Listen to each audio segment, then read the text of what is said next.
Fortnite World Cup Finals starts right now. After last game, I have a feeling you're going to see maybe potentially more contested drops and players vying for those points, seeing exactly what can be done now. Bugha bringing home 9 eliminations in that first game. I think the next 2 closest were 7-4, and then everybody was below that. The Arcos, I think, having 4, King with 7. Going into game 2, Jack. Yep. Knowing that we still have 5 remaining, knowing that based on the leaderboards from yesterday, that 17 points at one point separated first and last. And by the way, a quick note, we can see the mini-map, but I think Tfue, yeah, there it is. There it is. I'm pretty sure Tfue has the block all by himself. Again, Clipnote didn't want to challenge it this time. No one nearby at all, and also on that map, look at the 2 llamas. Right outside a racetrack. It looks like one player's about to go claim him. Also, Bizzle, who basically lands in Dusty Divot uncontested, I believe already got a llama in this one. So some great movement will be up there for them. Here again, the stats for last match. First place, the Victory Royale, 19 total points because of those 9 elims. Sitting pretty, 5 games away from $3 million. I have to say, I feel like after one game, seeing an average placement stat of first, that's something I would screenshot just to hold on to. Yeah, best player in the world. I averaged first through all the games that have been played. Here is Aqua versus Twins Aqua, as we can't stress enough, our Fortnite World Champion from yesterday in duos. Only with a common SMG is Twins, and Pumps being missed left and right from Aqua. And I'm going to tell you right now, Aqua's going to be upset with himself on that one, Dr. Lupo. That was a sloppy fight from both sides. I'm going to say it right now. Those early game fights can be very, very awkward, but we also have the first elimination, what we saw earlier. Gosh. And it was Bizzle with the common pistol and then says, here's your reward. A llama that was looking at a nice view from the top of Dusty Divot. Kovacs out of his mind. By the way, a quick note here. Twins had 46 elims in his qualifying matches. That's so many eliminations to get to this point. Yeah. Over 10 games, that's huge. And most players didn't even get to play the full 10, so you got to think Twins did pop off in his region when it was going on right through. There. Yep. 2 shadow bombs, already has a flint knock sitting on minis and a pump. Solid early game loadout. Going to need to pick up maybe one more movement ability, depending on whether or not he wants to keep the flint knock in his inventory. We'll have to see. Still hopefully looking for a slurp at some point. MQ and Mr. Savage not far from each other. Takamura, Clarity G also in Happy Hamlet. My least favorite drop, I'm going to be honest with you, but a lot of these players know exactly where the chests are and know exactly how to get there as fast as they can. And there are so many materials down here. This also is one of the highest chest spawn counts in the entire game. This POI is insane. Yeah, I believe 29 possible chests or something along those lines, but as MQ says, you know what, let me roll away for right now. We'll give that to Mr. Savage. Over to Snobby Shores, it's Hornet. Putting the spray down with that heavy assault rifle. Only 19 AR shots left, Dr. Lupo, so we'll have to use them wisely here. 8 players have dropped so far in the zone. More of a southwestern side zone on this one, so already some good variation between the zones in Game 1 and Game 2. Hornet will continue to move slowly but surely over to Nyx. So again, looking at the map, looks like a lot of players still outside the zone as you'd expect, but they'll begin to rotate on through as the first storm will close. Boy, plenty of time to make decisions. Force engagement there. The tree disappears, and that drum shotgun spewing shells out. Going to push inside the box. Can't quite get the wall if the trap was placed. No luck there. Doesn't have one in the inventory. Nyx still trying to apply as much pressure as possible without having to chew through too many rounds. Reload here. The drum shotgun. So much damage dealt with this thing so far. Wouldn't be surprised if he goes in for it here in just a second, and he does. Watching that corner, Hornet still on the defensive. Long-range spray from a drum shotgun isn't enough, but up close, the thing is very, very deadly. Nyx picking up first elimination for him in this game. Also with the emote after the elimination, so that's 2 so far. This is spicy. Jack, you love I mean, I love this. You love it. I get like 1 elim for every 3 games, so every time I have the option to vote on an opponent, it's fantastic. A very important note there. Nyx had the most eliminations in the online opens at 61 during his qualifying week.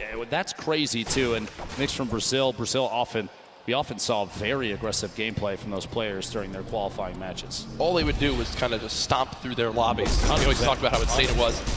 Here's the inventory for Tfue right now.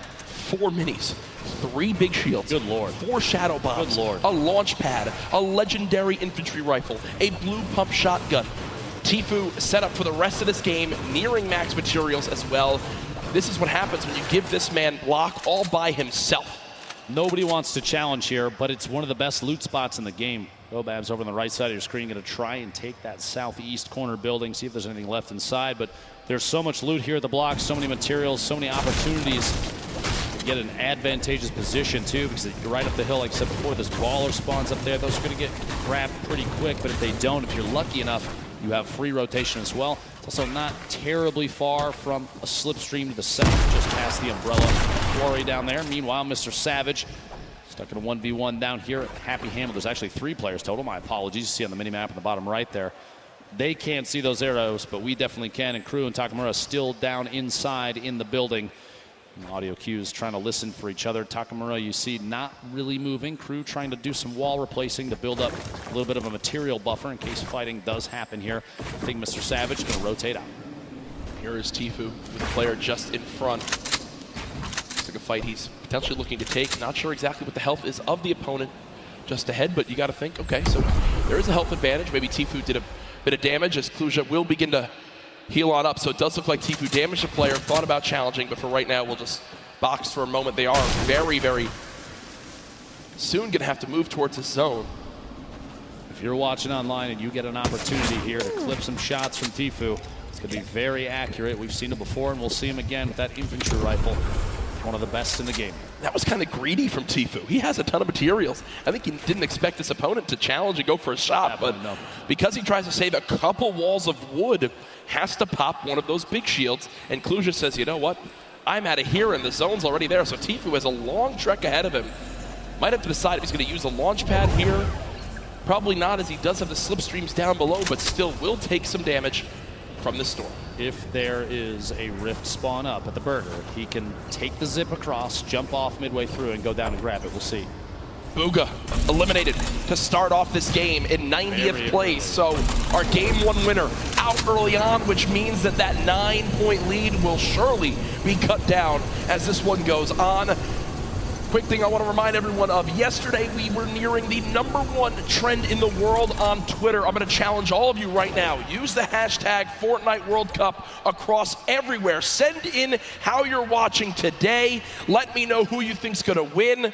Hashtag Fortnite World Cup everywhere from the millions of you all tuning on in. Can't stress that enough. Let everyone know that the largest event, one of the largest events of all time, concludes today with a $30 million prize pot in total throughout the weekend. Kesar holding an edit here. Stuck in a little stalemate. He's going to hold that side, look for the shot. Can't quite find it. Player backs out of that. Not fast enough to get it. Mr. Savage goes down to Mega. Big names eliminated early in this game 2, the World Cup solos. Kesar holding this edit yet again. Just trying to wait and watch to see if he's going to spot this player, make a move. This might be an opportunity to make a play here. Twins kind of baiting the ultimate high ground here. Quick little resets. Going to go for a wall replace. Does get it. Pressure applied. Going to jump up. He built the ramp preemptively to defend against any shots. Here it is. A shot from the side does make contact. Twins down to 90 total HP. Big hit there with the shot. He can try and rotate up on the outside, getting pressured against the edge of the storm, and a build off is kind of the only answer at this point. Quick, and it's down. Doesn't quite find that the player inside ahead of him has the lead. Another big hit. 14 HP left for Twins. A build fight is all he's got left. He could shadow and try and get away, but if the player inside is smart enough, Keemstar knows exactly where to shoot. Twins is going to go down. We'll see here. One pump is all it takes, though, with this thing. 150 HP.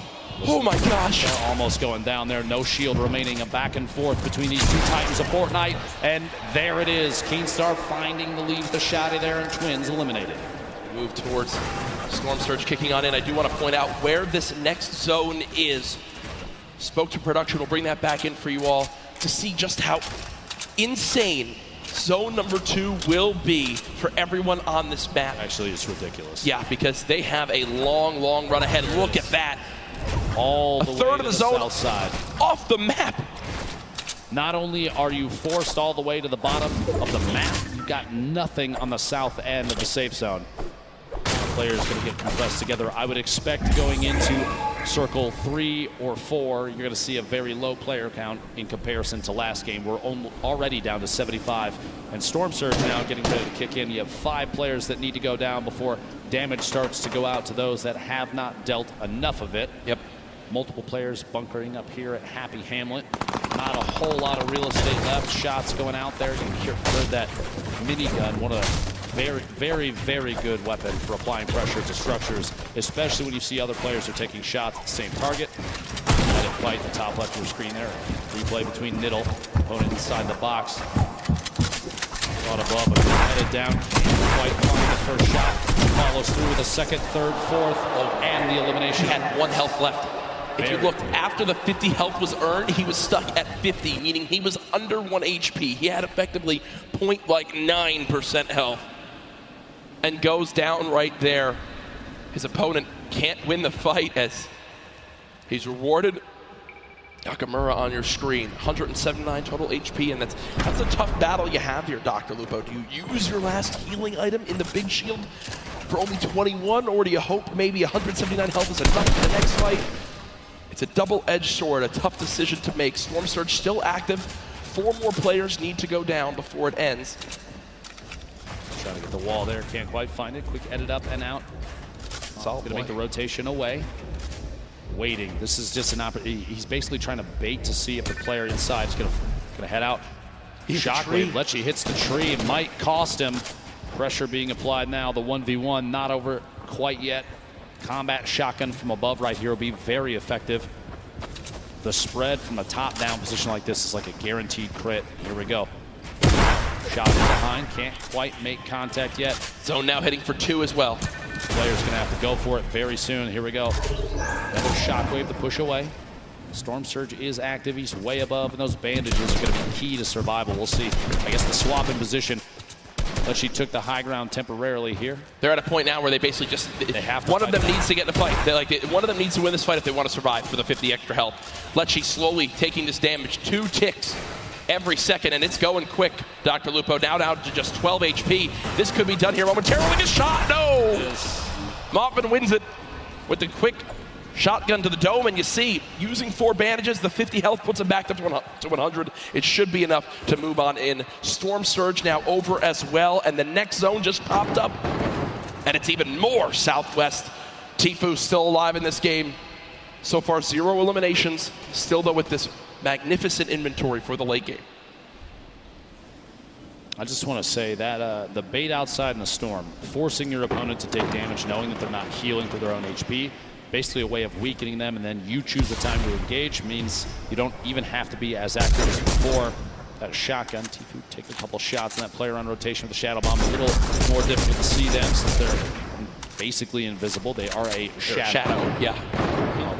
Is that why they call it a Shadow Bomb, Jack? Not entirely sure yet, as I'm still figuring that out. Tfue not safe in the next zone. Is he going to use the launch pad? Is he going to try to use whatever his opponent places down right here? Oh, no damage being applied. Give it an attempt to try and bait. Doesn't put down that launch pad. Here we go. Thought for a second he might go for the zip. Chooses not to. Flying past multiple players in.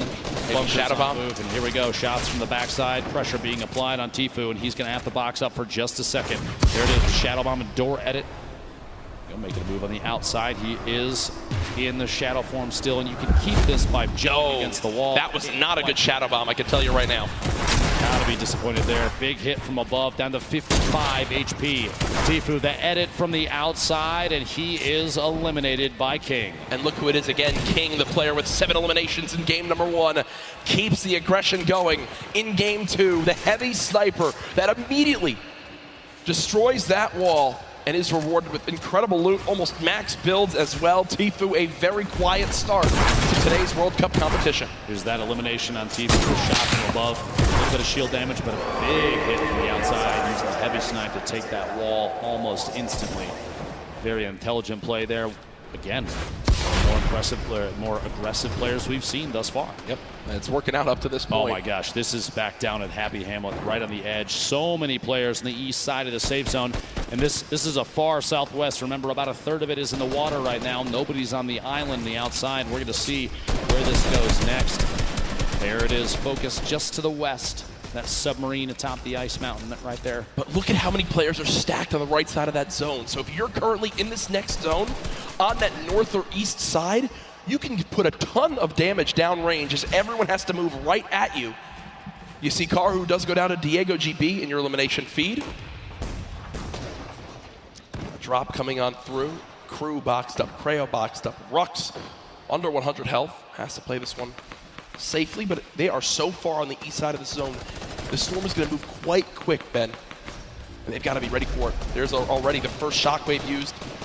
Rux trying to shoot them from behind. Not able to get an elimination there. Class so far away. Will use the launch pad and just begin to move towards this circle. You have to think at this point with both placement and eliminations before too long here.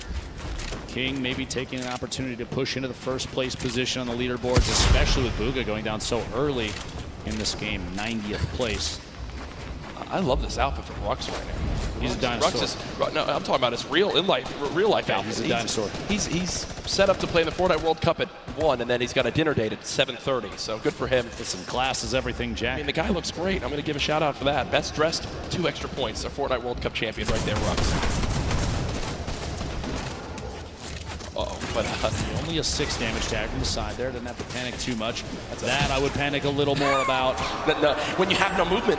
When you have no movement in that part of the zone, it's literally exactly what I just spoke about. King on your screen, but also something we haven't spoken a lot about, Reverse 2K. Duo with Ninja, unable to qualify together for this competition, but did make it into solos, and now seeing what he can do by himself, was on the far side of this zone, so also not a fun spot by any means. Quick note, King currently has the highest damage in the match, 574, meaning, like I said, that aggressive gameplay. Still in it, still trying to win, still trying to get the beat on players, and a quick beam on Aspect up the ramp, caught off guard by an edit play. A shot through the wall, gets the follow through with the edit. Nate goes down. He is playing out of his mind right now. King reminds me of like Vinny and Zextro back from the earlier duo competitions when they would just try to fight anyone they saw. King, 7 eliminations in game 1, now 4 eliminations in game number 2, and there's still 42 players remaining. And there is only one person in the next zone that just popped up, Dr. Lupo. It is as far west as possible, and look at those arrows frantically moving on over as everyone knows prime real estate is available. This is one of the most insane zones I've seen. Look at, no one's in it. No one's in it. Quick couple notes about King, one of our players from Argentina. He is the minimum age required in order to play in the Fortnite World Cup. A 13-year-old savant. Wait, King is 13? He is indeed. My goodness. Jack is 11 million times better than both of us combined. Yeah, I mean, that is absolutely ridiculous to think about. Cosmic on the height. Vivid is still alive in this game. Artbrook is still alive in this game. Drakton's still alive in this game. What does King use here? Looks like Will again place the launch pad, and what you saw right there, a ramp placed backwards to bounce off of it so he doesn't go all the way up and basically a sitting duck up in the air. Kind of flows quite quickly towards the opposing player. King, imagine winning $3 million as a 13-year-old. I mean, I think I would have bought like a Razor scooter when I was that age. Probably. And enough ice cream to, well, don't really know where I was going with that one, but to be honest, there's going to be a lot of ice cream. Surprised that food's the topic here. The push through the air. King getting aggressive into the next safe zone. Here we go. Going to have to hold a wall for just a moment. Little drop down. I like this repositioning. He doesn't want to remain in the same elevation. He's got multiple floors now in case he needs to take a drop there. Yarkos gets beamed from the side. Limited by Scalar. Arkram in the feed, pick it up, and Elam on Bella EU. Dubs, Bucky, multiple players still in this game on your screen. Clicks taking out Cease in the feed. 29 players left is the big thing to note. Four more from placement points, which if you make it the top 25, instantly 3 points earned. That is on the mind of every player still remaining, and the zone's still moving west now. Shots through. That minigun, a quick swap there, picks the shotty back up. Interesting little play on the fly there from Zell. Trying to do just enough damage to the wall. Here we go. Shockwave. Gonna look for optimal placement. Maybe a little bit of time to disrupt the Shockwave into a Shadow Bomb. 9,000 IQ. I didn't even know you could do to that. get all the way across the map and take as high on the mountain as possible. Very excellent play there for positioning the King, the star of the show thus far for game 2. 5 eliminations. We are in the top 25 for placement now, so those points go out. That's got to push King even higher on the board. Yeah, King was already surging towards the top of our leaderboards. Now could very well be after this game. King spraying on through with the submachine gun. Players moving as fast as they can over this mountain. The left side of your screen, now the full screen. Mku still moving through. Look at how fast he can tunnel. Benji Fishy's still alive in this game, just took down Drakens. Down the hill we go. Rogue Shark on height right now, but we'll need to waterfall down for a moment. Vivid still baller on up. King down to just 40, 30, 20, 15 HP. Under 10, no, still 17 HP. Will only be at 42 effective health. I mean, if he gets any further than this, it'll be an absolute miracle. And no, down goes King, but I think one of the crowd favorites beginning to emerge today. Fantastic performance at this point. Benji Fishy goes down as well. A little bit of a crowd building up behind him. Dubs still in a baller at the bottom. Top 15. Star sitting on 2 eliminations in this. The entire field is at the bottom of your screen on the left with Rogue Shark remaining up top, forced into the drop. Let's get away, looks like a Shadow Bomb to save from any fall damage. Vivid beamed on the rotation up to the ultimate high ground. Vivid's on height. Still there too. Vivid's on height. It's an opportunity here. It can capitalize and take shots on all these players rotating. At this point, Vivid's best bet is to force players out of ballers into fights. You don't want to let them remain inside and safe. If you pop them out, it may be an exposed position. Other players will take shots, and that's going to get you to better place. Look at the ballers. The ballers beginning to scale the mountain. Vivid, I think, still has high ground.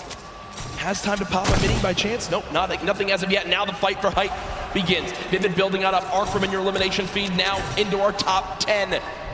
Issa, the controller god as many regard him as, takes down Sam. Another one onto Thatch too. So Issa from Europe getting involved in this game as well. Vivid and Rogue Shark all the way on high ground. Still multiple ballers in play. Ladies and gentlemen, this is the Fortnite World Cup Solos competition. This is game 2 of 6, and oh no!